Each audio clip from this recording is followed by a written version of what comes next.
Raditu billahi robba wa bil islami dina wa bi Muhammadin nabiyya wa rasulah. Rabbi israhli sadari wa yassirli amri wa hlul 'uqdatam min lisani yafqahu qawli. Pada kesempatan kali ini kami akan mendiskusikan tentang teori perilaku kepemimpinan. Adapun anggota diskusi kami yaitu Miftahul Jannah, Firsa Fitri, Dian, Aman, Aulia, Barai, dan Erna. Mengenai teori perilaku kepemimpinan, ada yang bilang bahwa orang-orang tentu memang takdirnya dilahirkan sebagai pemimpin. Namun ada juga yang bilang bahwa kepemimpinan adalah keterampilan yang bisa didapat bahkan melalui teori. Setiap orang memiliki teori sendiri-sendiri tentang apa itu kepemimpinan dan apa yang membuat seseorang menjadi pemimpin yang hebat.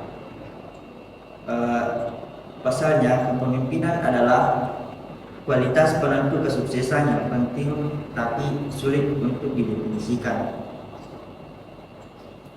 Lantas, apa sih maksud sebenarnya dari teori-teori kepemimpinan? Mungkin ada yang bisa menjelaskan sedikit tentang teori kepemimpinan? Mungkin bisa. Ya, silakan. Jadi kepemimpinan itu selalu menarik untuk dibahas, mengingat teorinya pun terus berkembang dan berevolusi. Mulai dari kepemimpinan yang dikarenakan sifat-sifat yang telah dimiliki sejak lahir, gaya-gaya kepemimpinan, dan pembahasan tipe kepemimpinan yang sesuai dengan situasi tertentu, sampai kepemimpinan yang dilihat dari bagaimana dia berinteraksi dengan orang lain dan mampu membawa pengikutnya menghadapi perubahan dan berubah. Kepemimpinan itu dipandang sangat penting karena ternyata ada dua hal, yaitu pertama, adanya kenyataan bahwa penggantian pemimpin seringkali mengubah kinerja satu unit, instansi ataupun organisasi. Yang kedua itu ternyata hasil penelitian yang menunjukkan bahwa salah satu faktor internal yang mempengaruhi keberhasilan organisasi adalah kepemimpinan mencangkup proses kepemimpinan pada setiap jenjang organisasi, kompetensi dan tindakan pemimpin yang bersangkutan. Dalam berbagai literatur, ternyata kepemimpinan itu terbagi menjadi 3 sudut pandang. Yang pertama itu pendekatan sifat atau karakteristik bawaan lahir. Yang kedua itu pendekatan gaya atau tindakan dalam memimpin. Dan yang ketiga itu pendekatan kontingensi.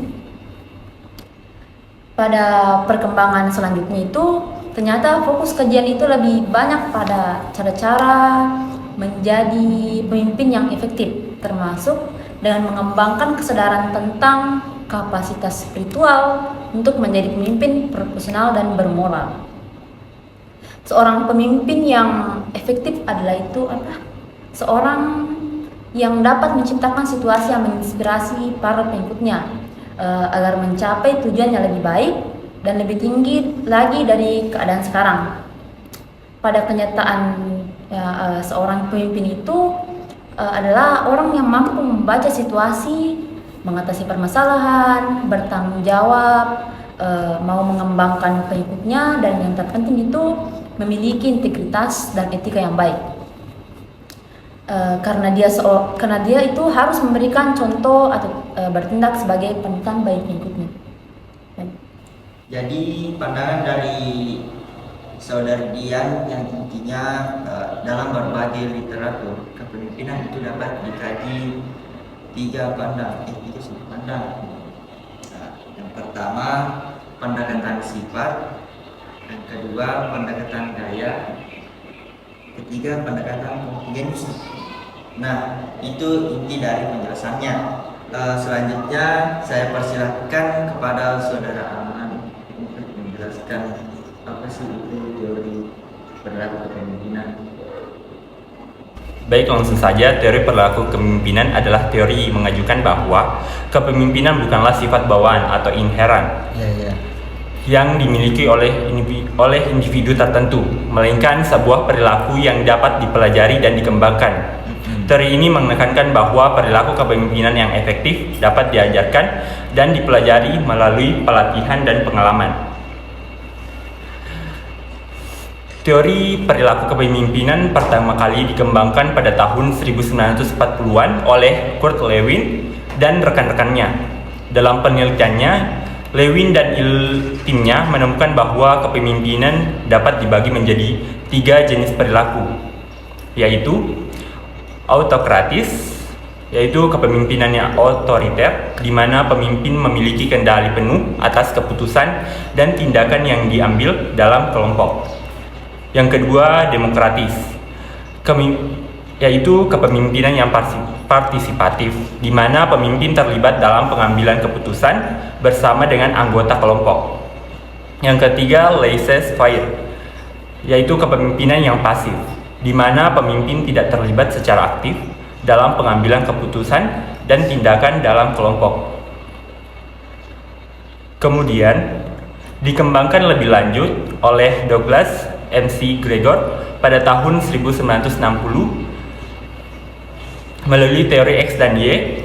McGregor meyakinkan bahwa pemimpin yang mengikuti teori X menganggap bahwa anggota tim cenderung malas dan tidak memiliki motivasi, sementara pemimpin yang mengikuti teori Y percaya bahwa anggota tim memiliki motivasi intrinsik dan dapat menjadi lebih produktif dan memberikan kebebasan dan kesempatan untuk berkembang. Teori perilaku kepemimpinan juga diperluas melalui model kepemimpinan situasional, di mana perilaku kepemimpinan yang efektif dipandang bergantung pada situasi dan kondisi tertentu. Contohnya, model kepemimpinan situasional adalah model Harshey-Blanchard yang membagi kepemimpinan menjadi 4 gaya, yaitu direktif, persuasif, partisipatif, tergantung pada tingkat kematangan anggota tim. Dalam keseluruhan, teori perilaku kepemimpinan menekankan bahwa pemimpin dapat memperbaiki keterampilan kepemimpinan mereka melalui latihan, pelatihan, dan pengalaman. Dengan cara ini, pemimpin dapat memimpin kelompok dengan lebih efektif dan menghasilkan hasil yang lebih baik. Jadi menurut pandangan dari saudara Aman, teori perilaku kepemimpinan adalah teori yang mengajukan bahwa kepemimpinan bukanlah sifat bawaan atau inheren yang dimiliki oleh individu tertentu, melainkan sebuah perilaku yang dapat dipelajari dan dikembangkan. Kepemimpinan dapat dibagi menjadi 3 jenis perilaku. Yang pertama, autokratis, demokratis, dan laissez-faire. Itulah tadi inti penjelasan dari saudara Aman. Baik, untuk pandangan selanjutnya saya persilakan untuk saudari Ain.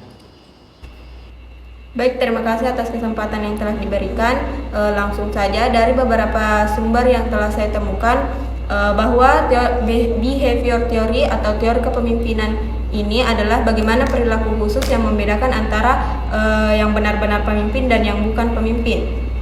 Di mana seperti yang kita ketahui bersama bahwa perilaku kepemimpinan dapat dipahami sebagai suatu kepribadian seseorang pemimpin yang diwujudkan dan diterapkan sebagai suatu bentuk aktivitas kepemimpinan. Dalam hal ini, hubungan dengan komponen organisasi untuk mencapai tujuan organisasi. Kemudian selanjutnya, behavior theory atau teori kepemimpinan ini digunakan untuk mengetahui apa yang dilakukan para pemimpin itu sudah efektif dan apakah jenis perilaku kepemimpinan itu sudah bisa membuat para karyawannya bekerja secara efektif. Selanjutnya, bagaimana gaya kepemimpinan atau analisis gaya kepemimpinan menggunakan teori behavior leadership, Di sini dijelaskan bahwasanya analisa gaya kepemimpinan dalam teori behavior leadership ini menggunakan 4 dimensi. Yang pertama, kepemimpinan dalam hal pemenuhan kebutuhan karyawan atau anggota berupa training atau pelatihan khusus bagi karyawannya. Yang kedua, partisipasi dalam pemimpin dalam mendiskusikan masalah-masalah yang ada dalam ruang lingkup perusahaan atau organisasi tersebut. Kemudian yang ketiga, di mana seorang pemimpin harus bisa menjalin komunikasi yang baik dengan para karyawannya atau anggotanya. Dan yang terakhir, yang keempat, yaitu pengambilan keputusan kepemimpinan yang dalam hal ini menggunakan sistem demokrasi. Karena keputusan yang diambil berdasarkan keputusan bersama.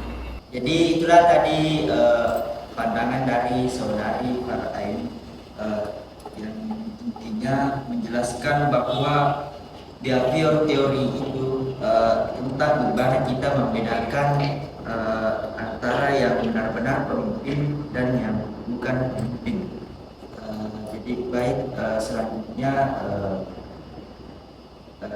pandangan dari saudari Amita Ujana. Saya persilahkan. Baik, terima kasih atas kesempatan yang telah diberikan. Adapun pemahaman saya tentang teori sifat atau perilaku kepemimpinan dari beberapa sumber yang saya temukan. Dalam teori perilaku ini lebih dikenal dengan teori besar, yang artinya hanya orang-orang besar yang mempunyai sifat dan karakter yang mencerminkan dia seorang yang besar dimanapun dia berada. Adapun teori ini mengajarkan untuk menjadi seorang pemimpin yang sukses dibutuhkan karakter, sifat, serta watak bawaan yang baik, serta karakteristik fisik serta psikologis seseorang yang dapat membedakan orang tersebut berbeda yang biasanya hanya dimiliki oleh seorang pemimpin. Adapun ciri-ciri seorang pemimpin yaitu yang pertama, memiliki kecerdasan yang mumpuni, yang kedua yaitu berilmu, yang ketiga yaitu bertanggung jawab, dan yang keempat yaitu aktivitas dan partisipasi sosial, dan yang terakhir yaitu status sosial ekonomi. Keberhasilan atau kegagalan seseorang menjadi seorang pemimpin ditentukan oleh sifat-sifat dasar yang dimiliki oleh orang tersebut. Sifat-sifat tersebut ada pada seseorang yang berasal dari pembawaan serta keturunan. Seseorang dapat menjadi pemimpin dikarenakan sifat-sifatnya yang dibawa sejak lahir, bukan karena dibuat atau dilatih. Akan tetapi, dalam berorganisasi, kita tidak akan bisa menemukan pemimpin yang memiliki keseluruhan sifat-sifat tersebut. Sifat-sifat pemimpin itu merupakan tipe ideal yang tidak ada dalam kenyataannya. Kemungkinan yang terjadi ada orang yang memiliki sifat-sifat tersebut justru tidak menjadi pemimpin. Sebaliknya, ada orang yang tidak memiliki sifat-sifat itu justru bisa jadi pemimpin. Baik, inti dari penjelasan saudari Amita Ujana itu dalam sifat-sifat pemimpin ada pada seseorang yang berasal dari pembawaan serta keturunan. Nah, seseorang dapat menjadi pemimpin dikarenakan sifat-sifatnya yang dibawa sejak lahir, bukan karena dibuat atau dilatih. Jadi untuk pandangan selanjutnya saya persilahkan pada saudari Erna. Terima kasih atas kesempatan yang diberikan. Mengenai teori perilaku kepemimpinan, itu lebih berfokus pada apa yang dapat dikerjakan oleh pemimpin, bukan siapakah pemimpin tersebut. Misalnya saja, pemimpin memiliki sifat dasar yang keras dan cenderung emosional, namun di suatu peristiwa ia dapat memberikan keputusan yang tegas, serta dapat menolak dengan tegas segala bentuk kecurangan dan hasutan dari rekan lainnya. Dengan demikian, pemimpin yang memiliki sifat dasar keras tersebut telah menjelma menjadi seorang yang tegas dalam memberikan keputusan yang baik. Dalam teori ini juga dipercaya bahwa pemimpin itu dapat dibuat, bukan dilahirkan, dan setiap orang bisa menjadi pemimpin melalui usaha penyiapan dan pendidikan serta dorongan oleh kemauan sendiri. Teori ini tidak menekankan pada sifat-sifat atau kualitas yang harus dimiliki seorang pemimpin, tetapi memusatkan pada bagaimana cara aktual pemimpin berperilaku dalam mempengaruhi orang lain, dan hal ini dipengaruhi oleh gaya kepemimpinan masing-masing.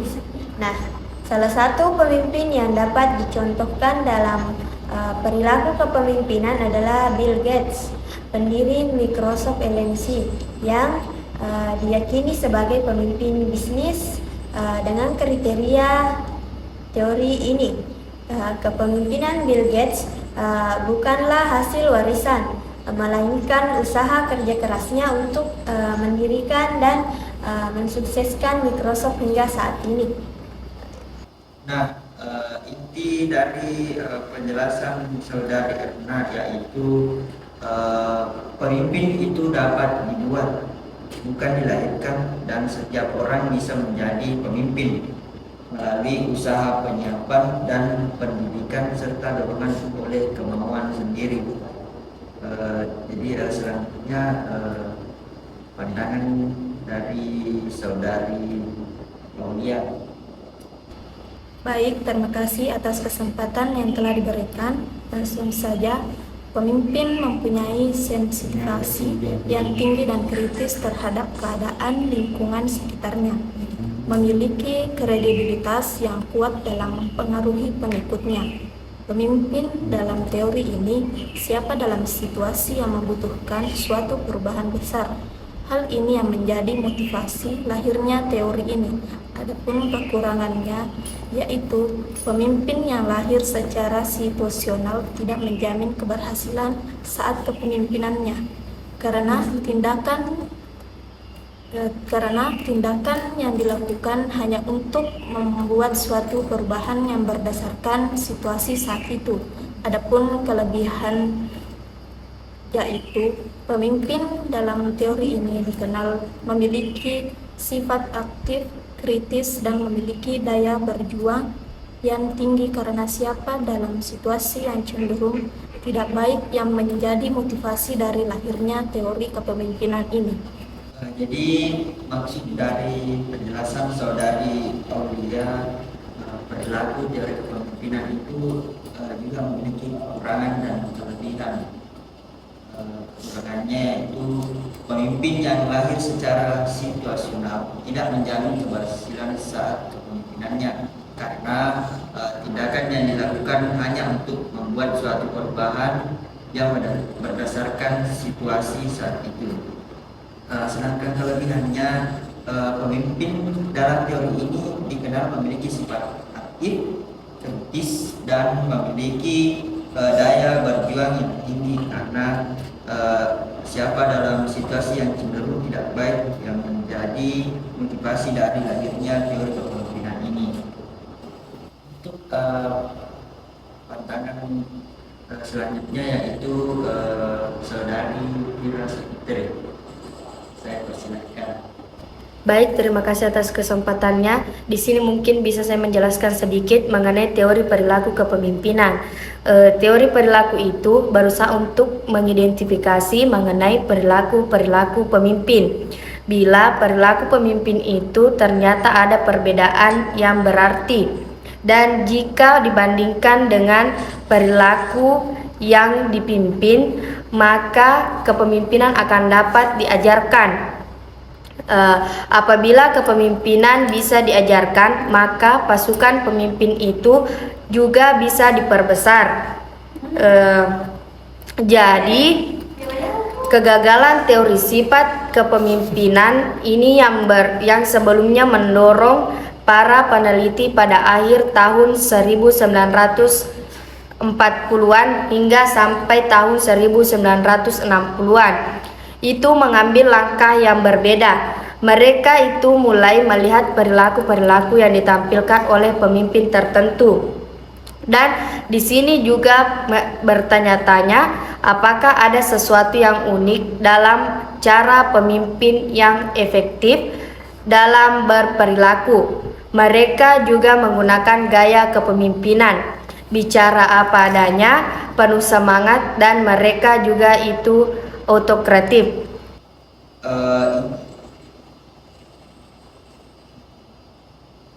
Inti dari penjelasan saudara Tira, jadi teori perilaku kepemimpinan ini berusaha untuk mengidentifikasi mengenai perilaku pemimpin. Bila perilaku pemimpin itu ternyata ada perbedaan yang berarti, dan jika dibandingkan dengan perilaku yang dipimpin, maka kepemimpinan akan dapat diajarkan. Baik, itulah tadi pendapat dari teman-teman mengenai perilaku teori kepemimpinan. Jadi tentu dari teman-teman sekalian, setelah mendengar pendapat-pendapat dari teman-teman, mungkin ada yang ingin bertanya. Baik, langsung saja. Bagaimana perilaku yang seharusnya bagi seorang pemimpin? Jadi pertanyaan saudara itu, bagaimana perilaku yang seharusnya dimiliki seorang pemimpin? Baik, saya akan menjawabnya. Seorang pemimpin itu harus mampu memberi keteladanan dalam memotivasi karyawan atau yang dibawahnya melakukan pendelegasian dan memberi kepercayaan kepada anggotanya. Tidak berpihak atau berat sebelah, mampu melakukan komunikasi yang baik dengan anggotanya, tidak mengambil hak yang bukan untuk dirinya, dan lain sebagainya. Ya. Baik, saya juga akan bertanya kepada teman-teman sekalian, yaitu bagaimana kriteria pemimpin yang baik menurut Anda, apalagi sekarang sedang mendekati pemilu? Mungkin saya bisa menjawab pertanyaan dari saudari Pakai. Setiap pemilih memiliki kriteria yang berbeda dalam memilih pemimpin yang baik, dan penting untuk mempertimbangkan berbagai faktor yang relevan dengan situasi dan konteks yang berbeda.